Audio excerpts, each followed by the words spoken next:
The auctioneer's hammer struck the wooden podium with a sharp crack that echoed across the abandoned rail yard.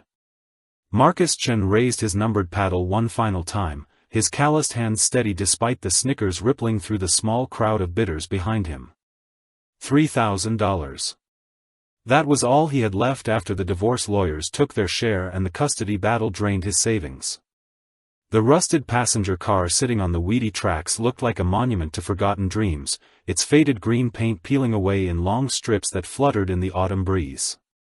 The man in the expensive suit standing near a gleaming pickup truck shook his head and muttered something to his companion about crazy people throwing money away. A woman with perfectly manicured nails pointed at Marcus and whispered loud enough for everyone to hear that some folks just didn't know junk when they saw it. Marcus ignored them all.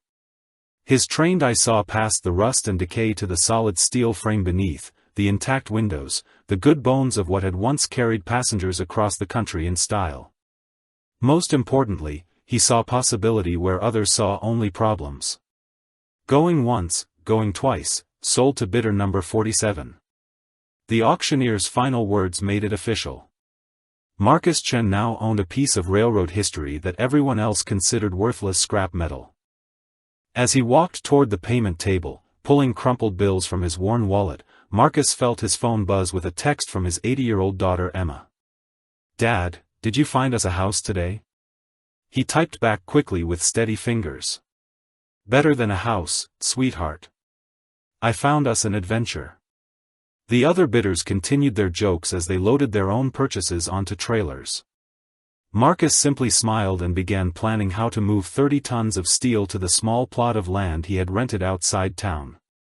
They would understand soon enough. What he didn't tell them was that this rusty train car would become something none of them could imagine. The flatbed trailer groaned under the weight as Marcus guided the operator through the narrow streets leading to his rented plot. Children on bicycles followed the procession like it was a parade, pointing and laughing at the enormous rusted hulk crawling through their neighborhood at 5 miles per hour. Mrs. Henderson from the corner house stood on her pristine lawn with her arms crossed, shaking her head in obvious disapproval. She had made it clear during their brief conversation last week that she expected him to park something reasonable on the lot, maybe a small mobile home or even a shed to live in temporarily. Not a train car that looked like it belonged in a scrapyard. The lot itself sat at the end of a dead-end street, surrounded by modest suburban homes with neat gardens and freshly painted fences. Marcus had chosen it precisely because it was affordable and because the zoning allowed temporary residential structures. What he hadn't anticipated was how much attention a 60-foot passenger car would attract. As the crane operator carefully lowered the train car onto the concrete pads Marcus had poured the week before, a small crowd gathered on the sidewalk. He heard fragments of their conversations carried on the wind. Poor kid having to live in that thing. What was he thinking? Someone should call social services. Emma arrived just as the crane was pulling away, her school backpack bouncing as she ran across the gravel. Her face lit up when she saw their new home for the first time, but Marcus noticed how quickly her expression changed when she spotted the neighbors watching and whispering. "Daddy," she said quietly, tugging on his work shirt, "why are they all staring at us like that?" Marcus knelt down and put his hands on her small shoulders, blocking her view of the crowd. "Because they don't understand yet what we're going to build here, sweetheart. But they will." He stood and surveyed the train car with the same careful attention he had once given to luxury home blueprints. The neighbors saw rust and failure. Marcus saw clean lines, excellent natural lighting through those tall windows, and a structural foundation that would outlast most houses in the area. Tomorrow he would begin the real work. Marcus spread the blueprints across the folding table under the single work light, his pencil moving with the precision of someone who had done this countless times before. The measurements were exact down to the 16th of an inch, the electrical schematics professionally drafted, the plumbing layouts showing a sophistication that went far beyond basic renovation. Emma sat cross-legged on a camping chair nearby, working on her homework while her father planned their transformation. She had grown used to the sound of his pencil scratching against paper late into the evening, the quiet intensity that took over his features when he was designing something. The first phase would be structural assessment and weatherproofing. Marcus ran his hands along the interior walls, feeling for weak spots in the steel frame, checking the integrity of the floor joists. His trained fingers found problems that would have escaped an amateur's notice, but also confirmed what his initial inspection had suggested. The bones were solid. Outside, a pickup truck slowed as it passed the lot. Marcus could see the driver leaning forward to get a better look at the train car, probably wondering what kind of fool would try to live in such a thing. The local hardware store clerk had already made it clear he thought Marcus was wasting his money on specialty materials. But Marcus wasn't building for the neighbors or the hardware store clerk. He was building for Emma, and for the future he could see taking shape in his mind. Every line on the blueprints represented a calculated solution to the challenges of converting a 1960s passenger car into a modern, sustainable home. The ceiling height would actually exceed most apartments. The long, narrow footprint would create interesting sight lines and natural zones for living, sleeping, and working. The large windows that ran the length of both sides would provide exceptional natural lighting and cross-ventilation that most conventional homes lacked. Emma looked up from her math homework and watched her father measure the distance between two support beams. "Daddy," she said, "this is going to be really cool, isn't it?" Marcus smiled and made another precise mark on his blueprint. "Yes, sweetheart. It's going to be something special. Something nobody expects." He worked until midnight, refining the plans that would soon shock everyone who had laughed at his purchase. The sound of Marcus's circular saw cutting through steel echoed across the neighborhood at 7 in the morning, drawing complaints that reached him through Mrs. Henderson's pointed glares from her kitchen window. He had checked the city ordinances carefully. Construction noise was permitted after 6:30, and he needed every available hour of daylight. Emma walked to the school bus stop with her head down, avoiding eye contact with the other children who had started calling their home the crazy train. Their parents weren't much better, referring to Marcus as that poor man who didn't know better than to throw his money away on junk. But Marcus continued his work with methodical precision. The rust removal revealed solid steel underneath, just as he had expected.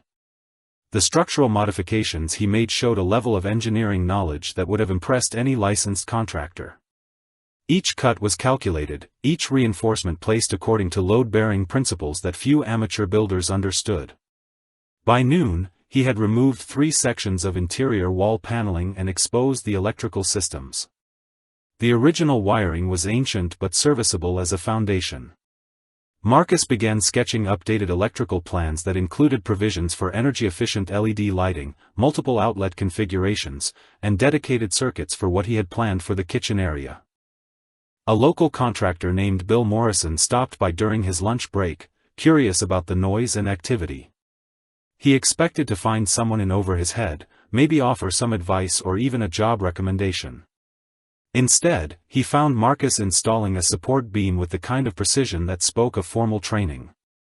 "That's some fancy measuring you're doing there," Bill said, trying to sound casual while studying Marcus's work setup.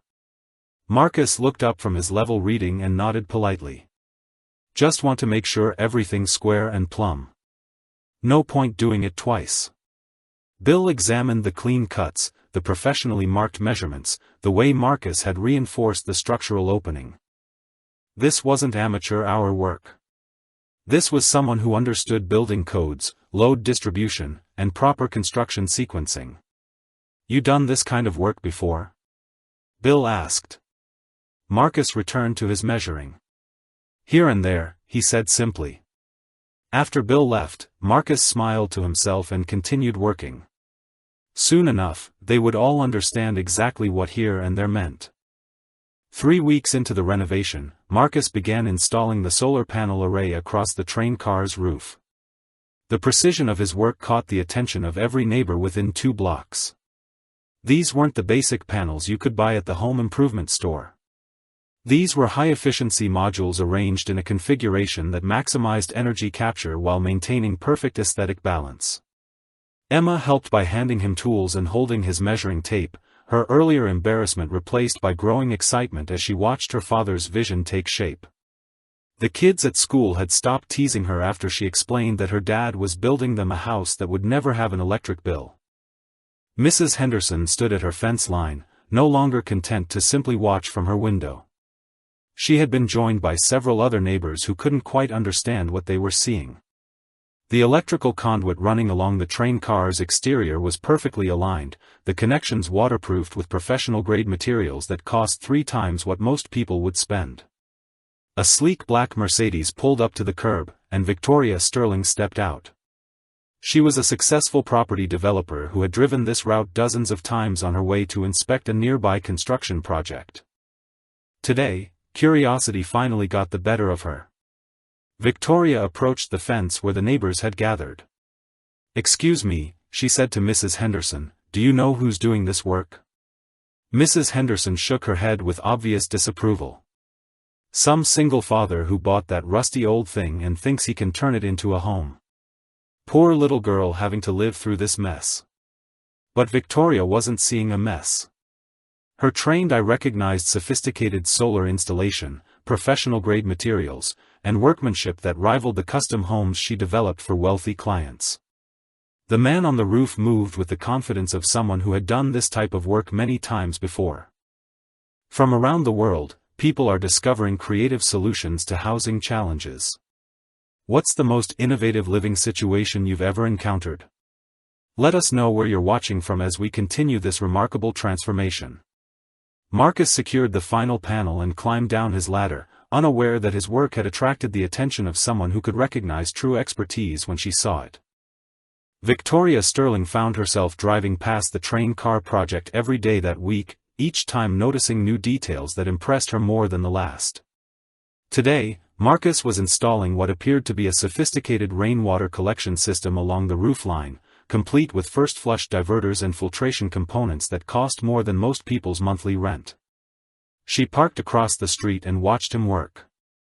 The system design was flawless, incorporating principles of sustainable architecture that she had only seen in high-end eco-luxury projects.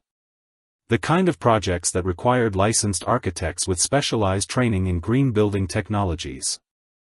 Emma sat on the front steps doing homework while keeping her father company. She had grown accustomed to the neighbors watching their progress, some with curiosity, others with the kind of skepticism that came from people who couldn't imagine anything good coming from what they considered a foolish investment. Marcus connected the final section of guttering with movements that spoke of years of experience. The water collection system would capture and filter every drop of rainfall, storing it in tanks he had positioned beneath the train car with the precision of an engineer calculating load distribution and accessibility for maintenance. Mrs. Henderson approached Victoria's car window. "You've been watching this mess for days now," she said. "I keep thinking someone should call the authorities. That little girl shouldn't have to live in such conditions." Victoria looked at the woman with surprise. "What I'm seeing is some of the most advanced sustainable building techniques I've encountered. That water collection system alone represents thousands of dollars in specialized equipment installed with professional expertise." Mrs. Henderson stared back at the train car, confusion replacing her certainty. "But it's just an old train car. How could that be worth anything?" Victoria pointed to the solar array, the precision of the structural modifications, the quality of materials being used throughout the project. "Someone with serious architectural knowledge is behind this work. This isn't amateur construction. This is someone who understands advanced sustainable design principles." Marcus climbed down from the roof and began testing his filtration system, unaware that his expertise was finally being recognized by someone qualified to appreciate the sophistication of his work. The water flowed clear and clean through multiple stages of filtration, just as his calculations had predicted it would. Victoria spent her evening researching Marcus Chen through every professional database she could access. Property records showed he had once owned a $4 million home in the exclusive Hillcrest neighborhood before losing it in a divorce settlement. Business records revealed something even more intriguing, a dissolved architectural firm called Chen Sustainable Design that had specialized in eco-luxury residential projects. The next morning, she watched Marcus install triple-pane windows with argon gas filling, the kind of high-performance glazing that cost $800 per unit. His installation technique was flawless, each window perfectly sealed and aligned with laser precision. This wasn't someone learning as he went. This was someone applying years of professional expertise. Emma helped by organizing his tools, chattering happily about how their new home would be warm in winter and cool in summer without using much electricity. She had absorbed her father's enthusiasm for sustainable living, describing concepts like thermal bridging and passive solar gain with the casual confidence of a child who had been well taught. A group of neighbors gathered at Mrs. Henderson's fence again, their daily ritual of watching the train car transformation. But their expressions had begun to change from mockery to genuine curiosity. The project no longer looked like a desperate man's folly. It looked like something remarkable was taking shape. Marcus began installing radiant floor heating beneath bamboo flooring that would regulate temperature naturally throughout the seasons. The system design incorporated zone controls and smart thermostats that would optimize energy usage in ways that most luxury homes couldn't match. Each component was selected and installed with the expertise of someone who understood both the science and the art of creating comfortable, efficient living spaces. Victoria made a decision that surprised even herself. She walked across the street and approached the fence where Marcus was working.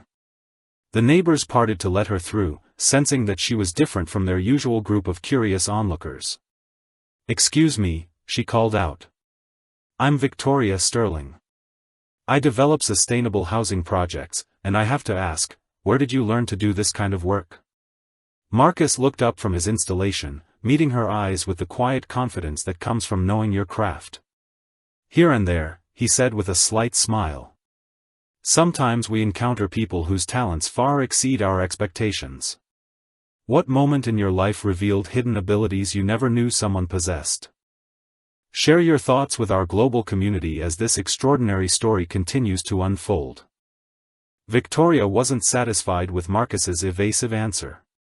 She had spent too many years working with architects and contractors to miss the signs of serious professional training. The way he held his tools, the precision of his measurements, the sophisticated materials he selected, everything pointed to someone with formal education and extensive experience in high-end sustainable construction.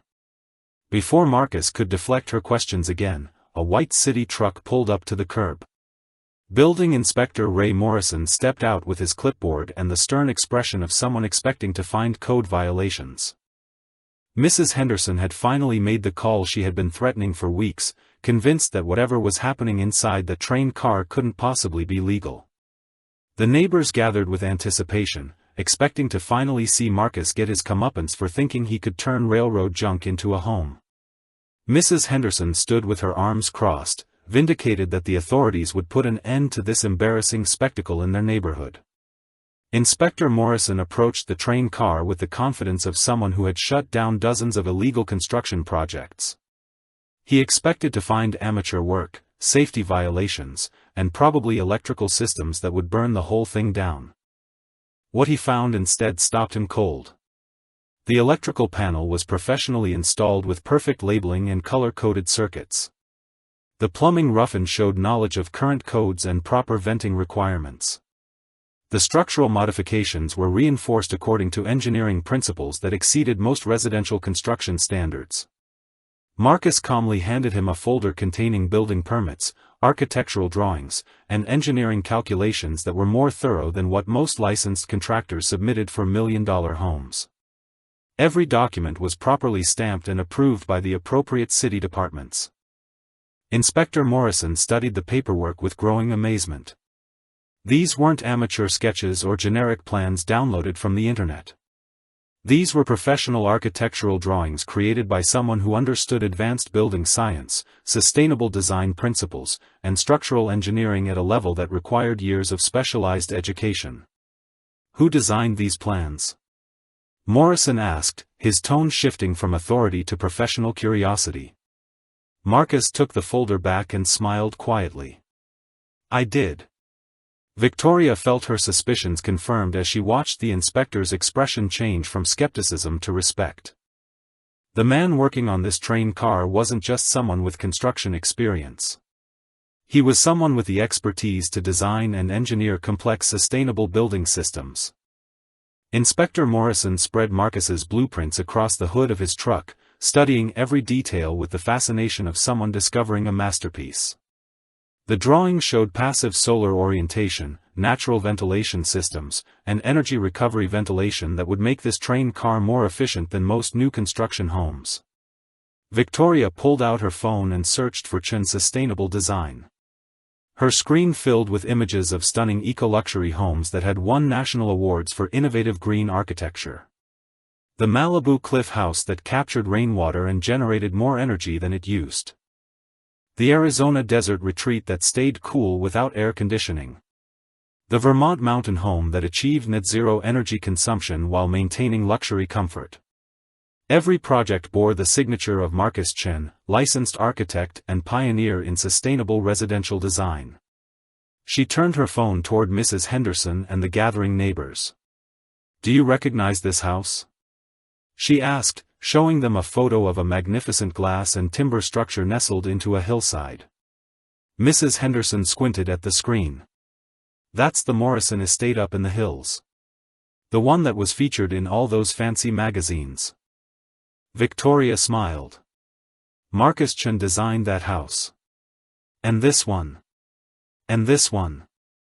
She scrolled through a portfolio of multi-million-dollar homes that had revolutionized sustainable luxury architecture on the West Coast. The neighbors stared at Marcus with new understanding. The quiet man they had dismissed as a desperate fool was actually one of the most respected sustainable architects in the region. His firm had been featured in Architectural Digest, won multiple AIA awards, and set new standards for environmentally responsible luxury construction. Inspector Morrison looked up from the blueprints with genuine admiration. "Mr. Chen, these plans are extraordinary.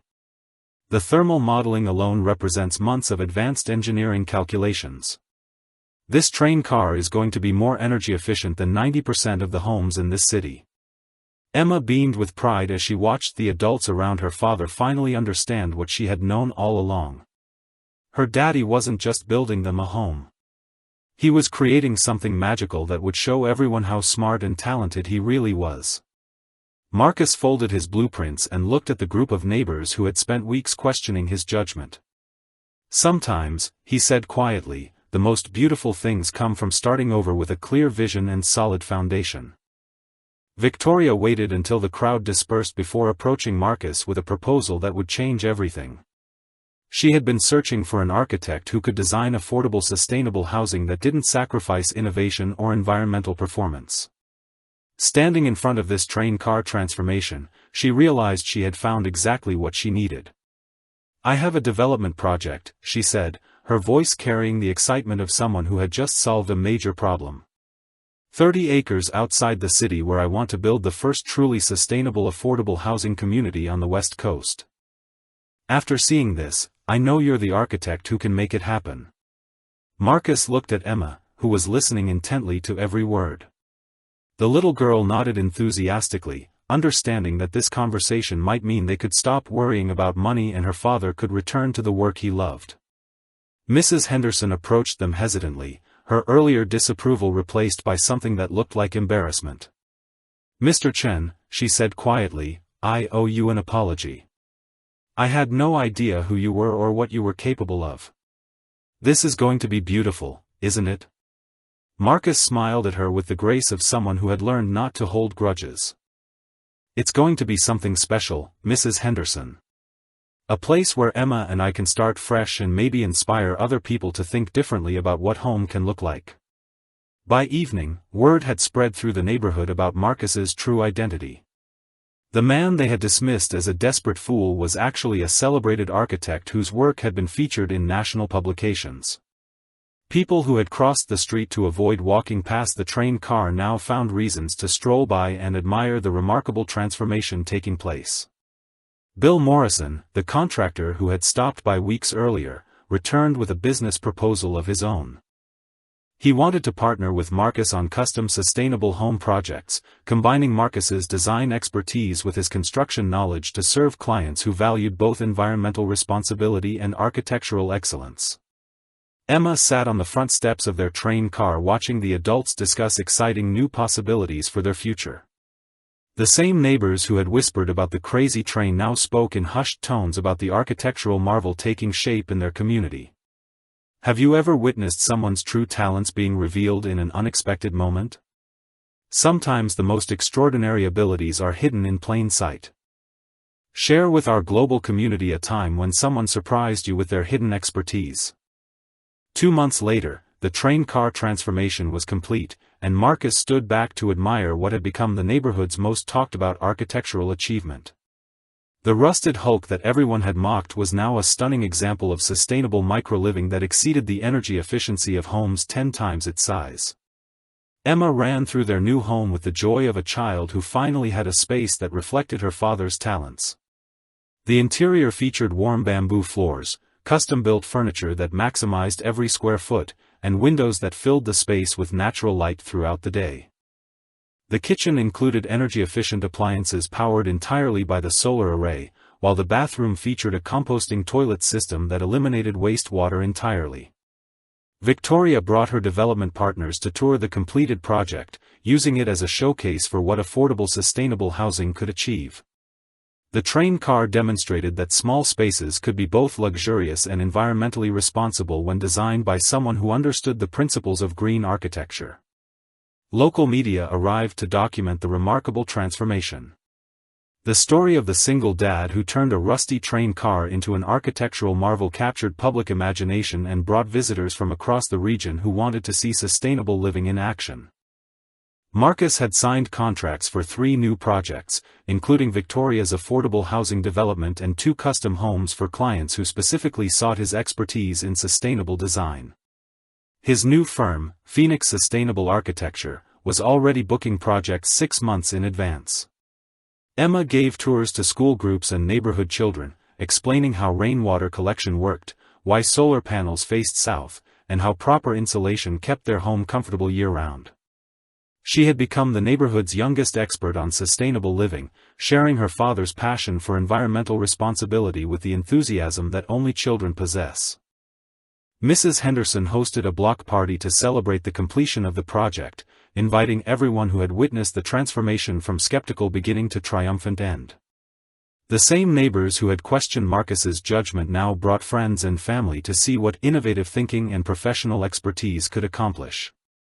Inspector Morrison returned for a final approval, documenting the train car as a model for alternative housing solutions that other communities might want to replicate. The project had exceeded every building code requirement while demonstrating that sustainable living could be both affordable and beautiful. 6 months after moving into their train car home, Marcus and Emma had become the neighborhood's most celebrated residents. Their weekend workshops on sustainable living drew families from across the city who wanted to learn about renewable energy, water conservation, and environmentally responsible construction techniques. The train car had become a symbol of what was possible when vision met expertise. Tour groups arrived regularly to see how a discarded piece of railroad history had been transformed into a model of modern sustainable living. Marcus donated his time to demonstrate that affordable housing could incorporate cutting-edge environmental technologies without sacrificing comfort or style. Emma's school friends no longer teased her about living in a train car. Instead, they begged for invitations to see the coolest house in town, with its rooftop garden, solar panels that tracked the sun, and bathroom fixtures that turned waste into compost for growing vegetables.